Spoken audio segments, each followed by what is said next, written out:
Suddenly, they're back.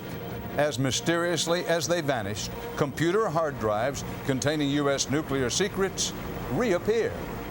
Rising gasoline prices. The president says he's worried. We'll look at the impact on the U.S. economy. A CBS News exclusive, where terrorist Osama bin Laden may strike next, and a dietary supplement that could reduce the risk of heart attack.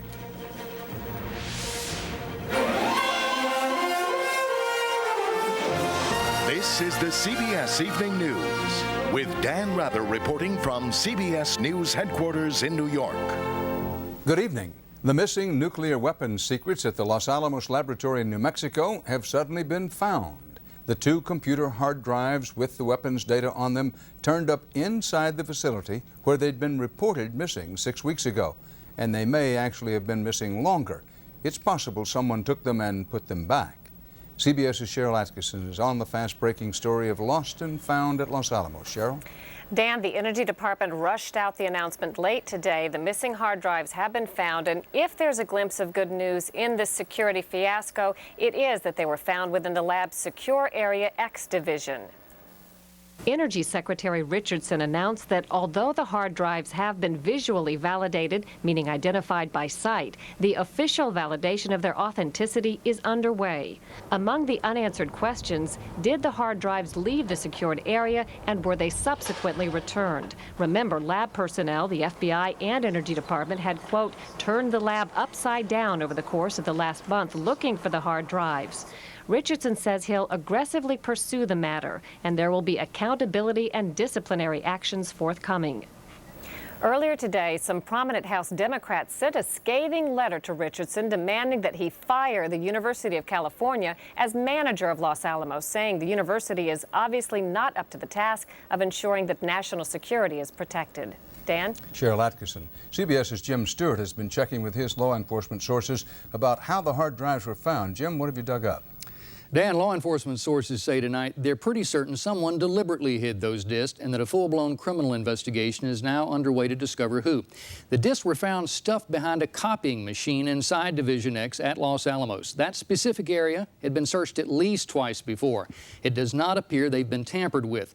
The discovery also comes only one day after sources say polygraph exams of DOE scientists in Division X showed apparent deception over just how long the discs have been missing.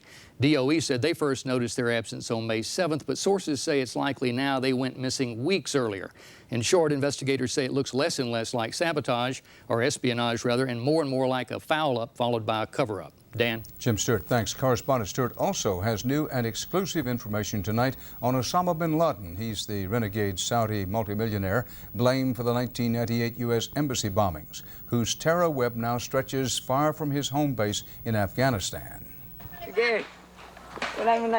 If you thought Osama bin Laden's terrorist activities were limited to the Middle East, then consider the plight of these 21 foreign tourists entering their 3rd month of captivity in the Philippine jungle. We are finished. We're tired. We cannot face this anymore. Their Islamic captors don't want money. They're demanding the release from this Colorado prison of Ramzi Youssef, the mastermind of the World Trade Center bombing and one of bin Laden's chief strategists. And the Philippine Secretary of Defense tells CBS News that Egyptian and Saudi passports were recently found on the bodies of 2 of the kidnappers after an attack on government forces. There's been an established link between the group of Osama bin Laden. The network has been operating in several countries, including the Philippines. The developments have caused serious concern within the FBI, which has stepped up its monitoring of terrorist activities along the Pacific Rim from Malaysia to the Philippines, Thailand, and Australia, site of this year's Summer Olympics. FBI Director Louis Freeh is so concerned about threats to U.S. interest at the Games that he recently dispatched a top assistant to Sydney who came back warning that bin Laden supporters have targeted the city. 12 FBI agents have already been sent to the game sites and more will follow. Australian security forces have begun virtually non-stop counterterrorism exercises, worried that bin Laden, without ever leaving his Afghanistan hideout, has earned the loyalty of terrorist groups throughout the Pacific. In the Philippines and in Thailand, that manifested itself in a wave of outpouring of support for bin Laden he was lionized amongst militants. Giving him not only the influence, but now the reach of the world's first truly global terrorist. Jim Stewart, CBS News at the FBI. President Clinton said today he's frustrated that gasoline prices are rising with no good explanation. With the overall inflation a tame 3.6% this year, gasoline prices have risen 10 times as fast to a nationwide average $1.61 a gallon, in many places $2 or more. Midwesterners using reformulated gasoline have seen prices rise 50% to more than $2 a gallon.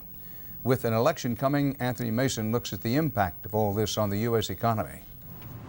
Sure, it hurts. More going into the gas tank, less into my tank. But rising gas prices may be helping to put the brakes on an economy in overdrive. Well, we're definitely seeing a slowdown in the rise of disposable income. Certainly, if consumers are spending more for gasoline, they have less left over to spend for something else. Like motorhomes, the RV powerhouse Winnebago warned this week that rising gas prices and interest rates could slow its sales. That's what Alan Greenspan has been waiting to hear. The Fed chairman has been raising interest rates to cool off the economy. But former Federal Reserve Governor Lyle Gramley says this slowdown may be just a rest stop.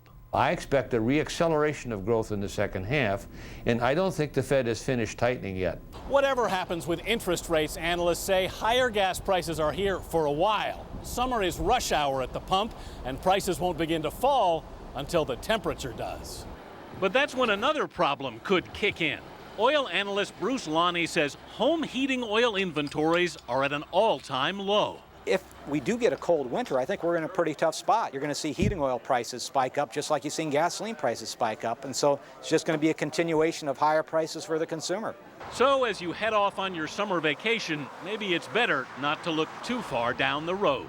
I'm headed for Chicago. It's $2.40 a gallon there. So Anthony Mason. Heaven help us. CBS News, New York. On the CBS Market Watch, projections of lower corporate profits sent the blue chips tumbling today. The Dow lost 265 points. The Nasdaq went the other way, up 14. A baby Bell is getting hitched. The FCC today approved the merger of Bell Atlantic and GTE, forming the largest local telephone company.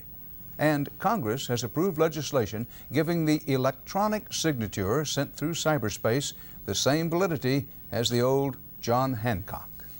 Next on the Friday CBS Evening News, we will take you to the site of the next big forest fire danger. And check your pockets. We'll tell you about a dollar that could be worth a mint. The U.S. government's latest drought forecast today is enough to wither hopes and crops for the long term. But the 3-month forecast has a sprinkle of good news. This includes above normal rain in the southwest, including parts of Texas. Despite rain, drought persists in much of the Midwest. Florida will get much needed rain, but elsewhere in the southeast, there's not even a temporary reprieve. The Rocky Mountain West, it's much better.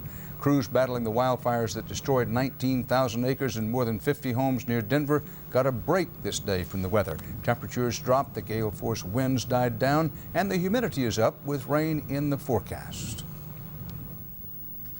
This government map points out the worst drought and heat stress areas for vegetation. They're shown in red, and it shows there's a lot more ready to burn far from fires in the west and southeast. Case in point, some of the most precious forest land in Minnesota. Correspondent Bob McNamara went there on the CBS Weather Watch. The canoes and campers are back in America's most popular wilderness. It was really terrific. What a wonderful time. It was just a year ago that a storm packing hurricane-force winds left a scar 30 miles long across the heart of northern Minnesota's Boundary Waters canoe area. More than 20 million trees were blown down. Today, some of the timber outside the wilderness is salvaged, but loggers know too well these woods are dangerously drought dry. If you threw a match in there right now, it would just go poof, just burn right up, because you can see all the branches and that are so dry in there. We will probably have fires in there, and there'll be probably some very severe fires over the next 10-year time. Every day now, Forest Service spotter planes go in search of the slightest fire signs. An Air Force of aerial bombers is here too. Any fires that start in the blowdown area, we will suppress immediately. a few weeks ago. When wildfires threatened to ignite the already ravaged national wilderness, they were doused before the firestorm everyone fears could start. We're seeing that we don't do stupid things. We're seeing that our visitors are more informed. Now, before people go into the wilderness, they're required to watch a video detailing the dangers. If you see or smell smoke, don't panic. We'd be stupid if we weren't concerned. That concern is putting sprinkler systems on the roofs of many resorts and cabins on the wilderness edge. They will not only wet things down, but they will create humidity in the area, and they really do cover all of the buildings. They like this spot so much that they decided to come back and build a nest. Nature photographer Jim Brandenburg says there's no choice but to make peace with the prospect of impending fire. Nature speaks with a loud voice, and bats laugh. And we have to learn how to deal with that. And tonight, a place of wonder is also a place of worry and wait. Bob McNamara, CBS News, Ely, Minnesota. Texas A&M University announced today its annual bonfire tradition of 90 years will resume, but not until 2002. It will also be far different to ensure no repetition of the bonfire tower collapse last November that killed 12 people and injured 27. There will now be far more university supervision of the tower construction, and licensed professionals will design it. Next on CBS, what appears to be an unexpected new health benefit from an old familiar dietary supplement. There's news tonight about a possible whole new health benefit from foods and/or supplements containing folic acid. They may help prevent heart disease. Medical correspondent Elizabeth Caledon has the latest facts on folic acid on the CBS Health Watch. You look better and better every day. After a lifetime of good living and bad diet, 45-year-old Michael Snodowski now finds himself recovering from bypass surgery. It doesn't happen in one day. It takes 20, 30 years to get to the state where I'm in. A crucial part of his recovery will involve taking a simple dietary supplement called folic acid. I'm hoping, promise me, that he'll take his folic acid. Snodowski's cardiac surgeon, Dr. Mehmet Oz, believes the supplement has the power to actually prevent heart attack. I advise my patients who are over the age of 40, especially if they have a family history of heart disease, to take folic acid routinely. Up until now, folic acid has primarily been the concern of pregnant women because of its ability to fight birth defects. The federal government even decided to add it to some foods like breads and pastas in 1998. Many doctors believe that move may unexpectedly improve the nation's heart health. Folic acid also lowers levels of a chemical in the blood called homocysteine. Like cholesterol, high homocysteine levels have been linked to heart disease. We understand now that we have an elevated chemical in the blood causing a very precise bit of damage that we can reverse with a safe, innocuous vitamin pill. Robert McDonough wished he had known about the supplement sooner. It might have prevented his heart attack and more than a dozen surgeries to repair damaged arteries. Since I've been on folic acid, I haven't had the problems with blockage around my heart. Folic acid alone won't reverse heart disease without a good diet and exercise behind it. But this is one dietary supplement even the medical establishment seems to think might do more good than harm. Elizabeth Caledon, CBS News, New York. CBS Next, why the less than popular golden dollars could soon be the most sought after coins in America. His arrest in Moscow this week drew charges of Soviet-style repression. Today, a Russian media tycoon was released from prison. Vladimir Gusinsky was interviewed on his own television network after being freed. He's still charged with stealing government funds and had to promise not to leave the country. Critics say the Kremlin is trying to stifle a free press and free speech. A political rival to Yugoslav President Slobodan Milosevic survived an apparent assassination attempt. The Serb opposition leader was grazed by 2 bullets when gunmen fired into his home. He blames Milosevic for the attack.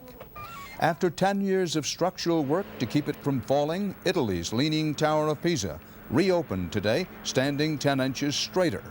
But it closes again next week for another year of restoration. And 2 Russian cosmonauts returned to Earth today after 73 days aboard the Mir space station.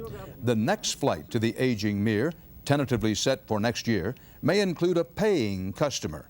Dennis Tito, a wealthy former NASA scientist, has agreed to pay $20 million to become the first tourist in space. The U.S. Mint has produced a coin in a new denomination, $1.25, but it's worth a lot more than that. Collectors call it a double denomination mule era. Mule as in half donkey, half horse, or in this case, half dollar, half quarter. We'll see if Jim Axelrod can make heads or tails of it. So, they've got this new golden dollar coin. The U.S. Mint spent $40 million trying to draw attention to its newest coin. Get your free golden dollar coin here. Tonight, it turns out one big mistake may have done it for free. The new dollar coins are supposed to feature the Indian guide Sacagawea, but one turned up in Arkansas recently with an old familiar face. They took a front for a Washington quarter and combined it with the back for a Sacagawea dollar and came up with a coin that's 25 cents on one side and a dollar on another. Dave Bowers, the dealer who will auction the coin, says never in its 208-year history has the Mint made a mistake like it. The whole coin world is agog with this. Oh, how exciting, how fantastic, it's unbelievable. The Mint is investigating, but a spokesman says it's no big deal. Coin collectors have a different take, saying the unique $1.25 could bring the man who found it $100,000. This is a simply amazing error. It's just right off the scale. And coin experts like David Lang simply have no idea how many other mistakes might be out there. There may be more of these, and that people should be looking at their coins. Certainly I would go and try to get some Sacagawea dollars, and if you don't find this error, you might find something just as good. Houston, we have a dollar. So tonight, the Mint's got publicity it couldn't buy, and a gold-plated reminder.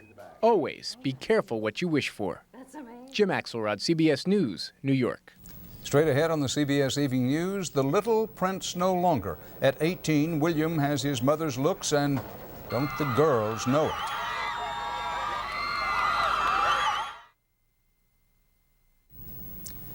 Whether the British monarchy matters anymore or not is beside the point. Some British newspapers have begun printing pictures of attractive young women from suitably aristocratic families.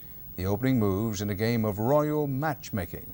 That's because William, eldest son of Charles and Diana, celebrates his 18th birthday Wednesday. The British think it's important.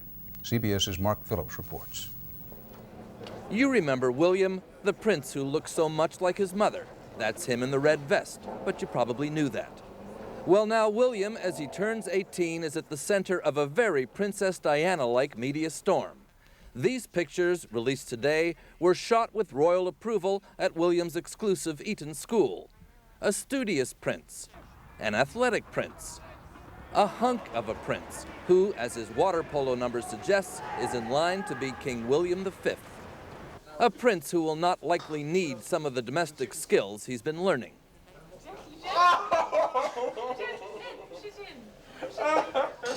But the storm is over these unauthorized pictures, which appeared earlier this week and which broke the "don't intrude on William and ruin his life like you did his mother's" rule. The photographer who took them could care less. You just can't turn fame on and off. It just doesn't work like that. And William is the most famous royal left. Just ask the girls who swoon wherever he goes. Just ask the man who covers the royals for Britain's biggest tabloid. He's got the looks of Diana. He's tall, he's blue-eyed, he's got money, he's going to be a future king. Don't you hate him? As he turns 18, it's open season on William, a magnet for stories real and imagined. We constantly hear about how he's supposed to be in love with Britney Spears. Absolute rubbish. But that is the price of fame. Much as William might want a normal life, he won't get one. He has the curse of his mother. His picture sells newspapers. If Prince William is going to be in Hyde Park with a beautiful girl who is his girlfriend, but I think, yes, I would take a picture. And so, say those who have studied royal misbehavior, would anybody else. Prince William will only have his privacy if, poor boy, he behaves impeccably. His many fans and the tabloid press are hoping he doesn't. Mark Phillips, CBS News, Eton. And that's part of our world tonight. Sunday morning on Face the Nation, Bob Schieffer will have the latest on the Los Alamos nuclear secrets, and he'll talk to the new Gore campaign chairman, Bill Daley. And now here's a look at what's coming up Sunday evening on 60 Minutes and tomorrow, Saturday night, on a special 48 Hours. A master con man with more than 20 identities. He tricked the Army and the FBI. What price will he pay for being the imposter? Saturday on 48 Hours. Cops and robbers for real, with a twist you'll find hard to believe. That's why it's on 60 Minutes, Sunday. Until 48 Hours tomorrow night, Saturday night at 8, 7 Central. Dan Rather reporting for the CBS Evening News. Thanks for joining us. Good night. For news 24 hours a day, CBS.com on the internet and on our interactive partner, America Online, at keyword CBS News.